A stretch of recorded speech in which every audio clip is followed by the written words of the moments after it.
L'enquête sur la mort d'Arnaud est bouleversée par une nouvelle preuve. Après avoir passé le week-end en garde à vue, Victor affirme que quelqu'un a placé une arme chez lui pour le faire accuser. Et d'ajouter que le soir du meurtre de son ami, il était avec sa compagne et son fils. Toutefois, pour Karim et Martin, cet alibi n'est pas suffisant pour prouver son innocence. Excédé, l'homme d'affaires ordonne aux policiers de faire leur travail et de trouver le véritable meurtrier d'Arnaud. Pendant ce temps, Flore, qui vient d'apprendre l'arrestation de Victor, ne croit pas une seule seconde que celui-ci soit coupable. Mais lorsque Barr révèle qu'Arnaud était impliqué dans le trafic de chiens, Flore se demande si Victor y participait et, dans une telle hypothèse, si une dispute entre eux aurait pu mal tourner. De son côté, Lou se rend au poste et réclame de Karim qu'il se montre objectif car cette histoire ne tient pas la route.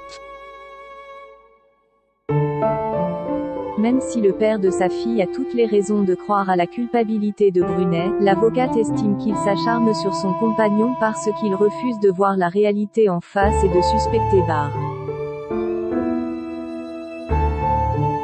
En parallèle, le fils Valorta culpabilise de faire accuser un innocent à sa place. Tandis qu'Hugo explique que cela finira par lui passer. Barr sait qu'il a tué un homme et que cela le poursuivra toute sa vie.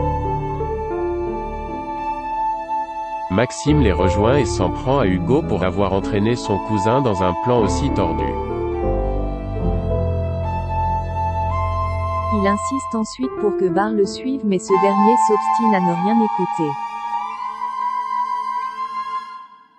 Maxime, qui ne reconnaît plus son cousin, déclare que la police finira par savoir la vérité et que ce jour-là il n'aura plus personne pour l'aider.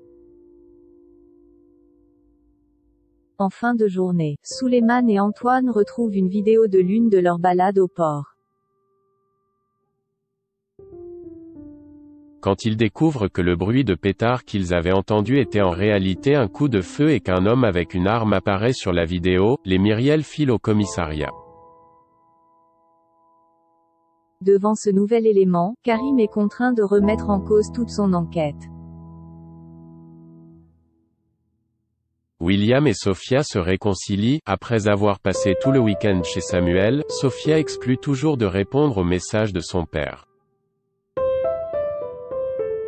Alors que le docteur Chardot lui conseille de le faire, William débarque et somme sa fille de le suivre pour aller au lycée. Dans la voiture, William précise qu'il souhaite que Sophia cesse de le faire passer pour un monstre et raconte combien il a été difficile pour lui de la savoir chez Samuel.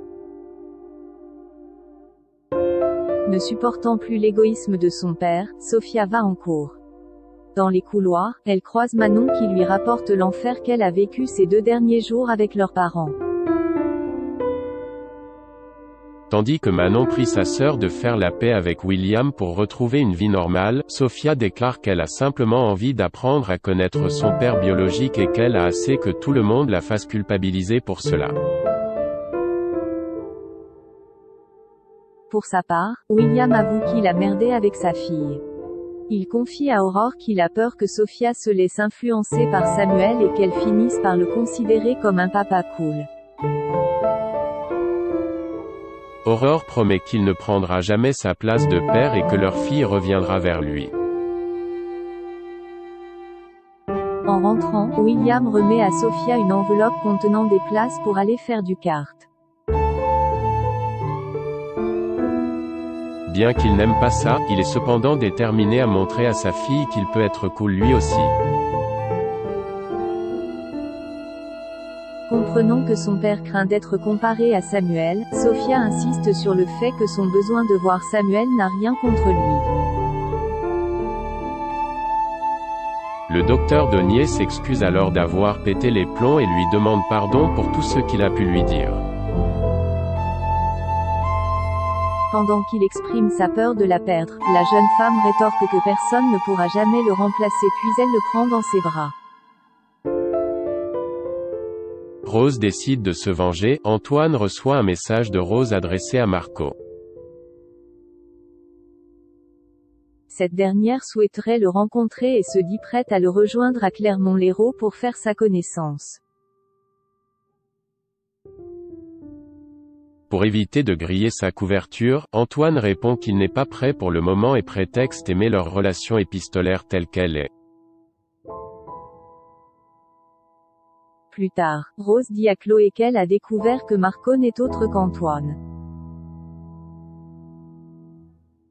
Une situation qui ne dérange pas l'écrivaine qui a au contraire l'impression d'être dans une comédie romantique.